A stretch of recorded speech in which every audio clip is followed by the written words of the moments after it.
இன்றைக்கி சினிமாவில் பல புதுமைகள் செஞ்சுக்கிட்டு இருக்கோம். ஆனால் பல ஆண்டுகளுக்கு முன்னால் நாடக மேடையிலே பல புதுமைகளை செய்த ஒரு கலைஞர் தான் எஸ்வி சகசரநாமம்.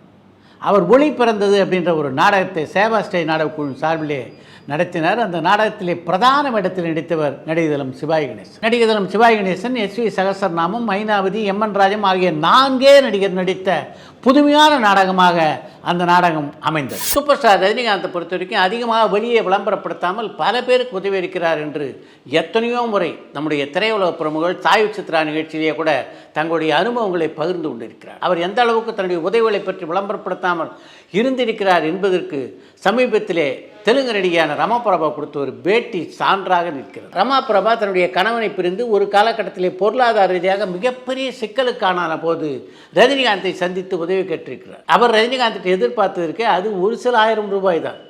ஆனால் ரஜினிகாந்த் அப்போது தன் கைவசம் வைத்திருந்த 40,000 ரூபாய் அப்படியே தூக்கி ரமாபிரபாவிடம் கொடுத்தார். அந்த காலகட்டத்தில், அதாவது 30-40 ஆண்டுகளுக்கு முன்னால் 40,000 ரூபாயுடைய மதிப்பு இருக்க இன்றைய 40 லட்சம் ரூபாய்க்கு சமம்.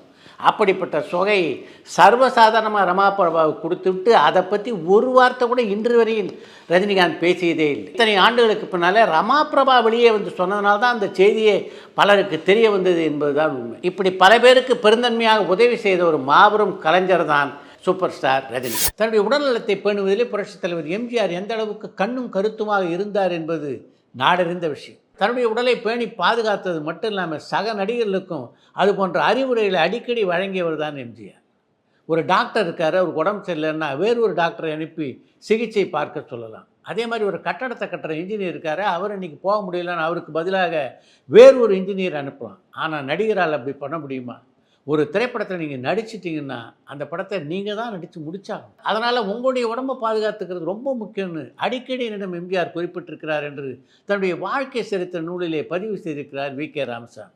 வி.கே. ராமசாமிக்கு மட்டும் இல்லை, எனக்கு தெரிந்து எம்ஜிஆரை சந்தித்த எல்லா நடிகரிடமுமே இது போன்ற அறிவுரைகளை அவர் வழங்கியிருக்கிறார் என்பது தான் உண்மை. கே. பாக்யராஜ் கதாநாயகன் நடித்து பல திரைப்படங்கள் வெள்ளி விழா கொண்டாடி இருக்கின்றன. பல திரைப்படங்கள் 100 நாட்களை கடந்து ஓடி மிகப்பெரிய வசூல் சாதனையை செய்திருக்கின்றன. அப்படி பல வெற்றிகளை குவித்த பாக்யராஜ் ஆரம்பத்திலே நடிப்பதிலே ஆர்வமே இல்லாதவராக இருந்தார் என்பதுதான் உண்மை.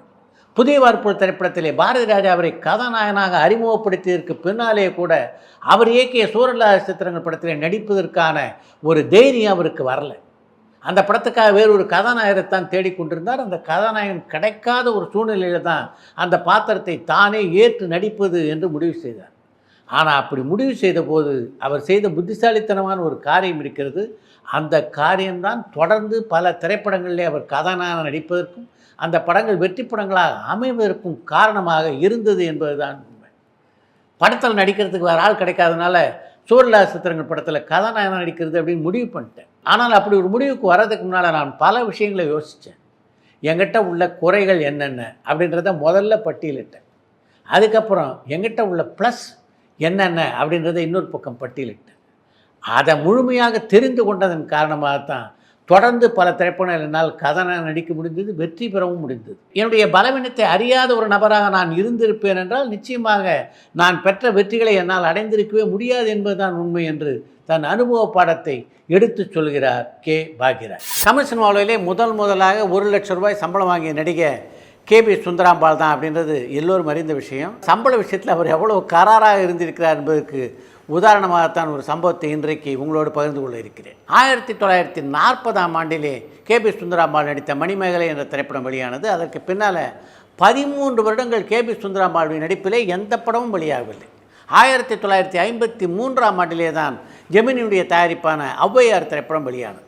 ஒரு பத்திரிகை நிருபர் கே.பி. சுந்தராம்பாள் கிட்ட 13 வருடம் நீங்கள் ஏன் திரைப்படங்களில் நடிக்கவே இல்லை, உங்களுக்கு வாய்ப்புகள் வரவே இல்லையா என்று கேட்டார்.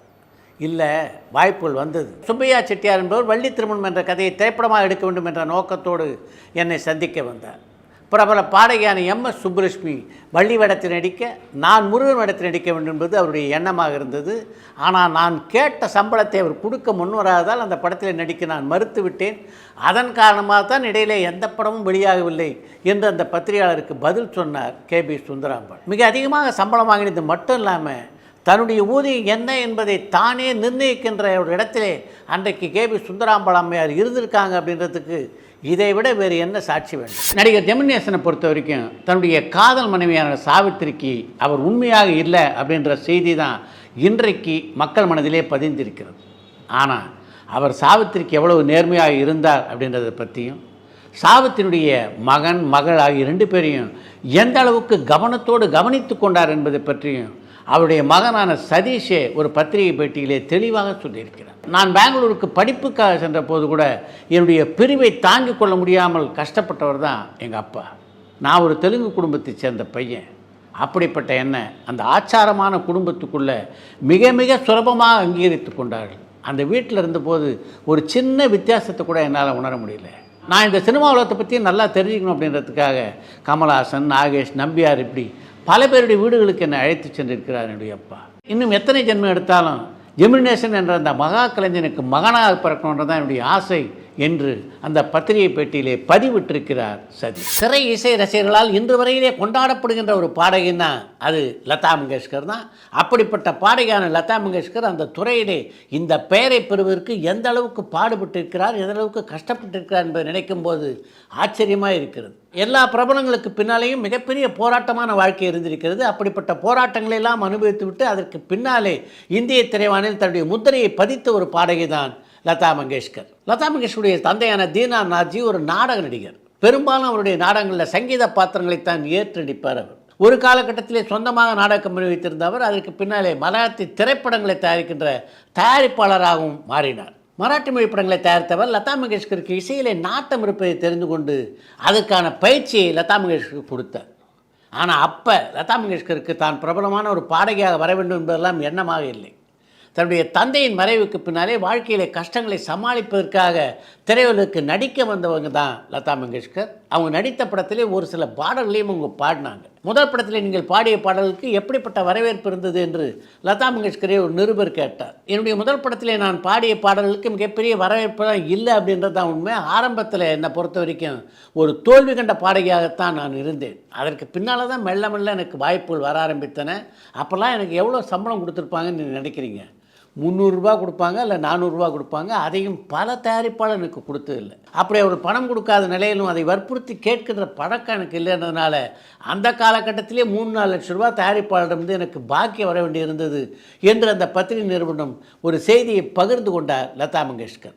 மிகப்பெரிய போராட்டங்களை எல்லாம் சந்தித்து விட்டு இந்திய திரைவானின் உச்சத்தை தொட்ட பாடகியான லதா மங்கேஷ்கருக்கு தமிழிலே மிகவும் பிடித்த நடிகர்னா அது நடிகர் சிவாஜி கணேசன் தான். அவங்க 2 பேருக்கும் இடையே இருந்த உறவு இருக்கே, அது அப்படிப்பட்ட ஒரு அலாதியான உறவு என்று தான் சொல்ல வேண்டும்.